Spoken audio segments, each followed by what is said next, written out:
ঋতিকে কেন পল্লিগ্রাম TV YouTube channel থেকে বাদ দিয়ে দেওয়া হয়েছিল এবং কেনই বা সে আর শুটিংয়ে ফিরল না, সে সকল বিষয় নিয়ে আজকে আপনাদের মাঝে সংক্ষেপে তুলে ধরব।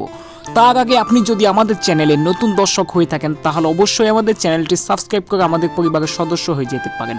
তো বন্ধুগণ, আপনারা জানেই পল্লিগ্রাম টিভি ইউটিউব চ্যানেলের একজন জনপ্রিয় কিশোর তরুণী হচ্ছে এই রীতি।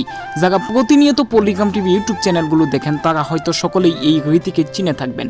কিন্তু বন্ধুগণ, প্রায় বিগত 4-5 মাস ধরে দেখা যাচ্ছে রীতিকে পল্লিগ্রাম টিভি চ্যানেলে ভিডিও করতে দেখা যাচ্ছে না।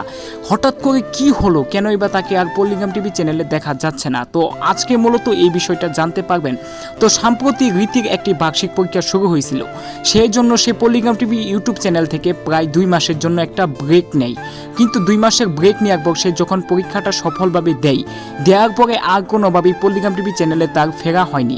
সেই সাথে যখন শফিক পল্লিগ্রাম টিভি চ্যানেল থেকে চলে গেল, শফিক ছিল রীতির একজন সবচেয়ে বেস্ট ফ্রেন্ড। সেই বেস্ট ফ্রেন্ড চলে যাওয়ার জন্য রীতিও আর সেই জিতে খুবই পল্লিগ্রাম টিভি চ্যানেলে ব্যাক করছে না। তবে সাম্প্রতিতে একটি সূত্রে জানা গেছে যে শফিক এবং রীতি খুব শীঘ্রই পল্লিগ্রাম টিভি চ্যানেলে আবার কামব্যাক করবে এবং আবার আগের মতো নাটক এবং শুটিং ভিডিও তৈরি করবে। তো হ্যালো দর্শক, এরা যদি আবার ফিরে আসে তাহলে নাটকের শুটিংগুলো কেমন হবে অবশ্যই কমেন্ট করে জানাবেন। তো আজকের মতো ভিডিওটা এখানেই শেষ করছি।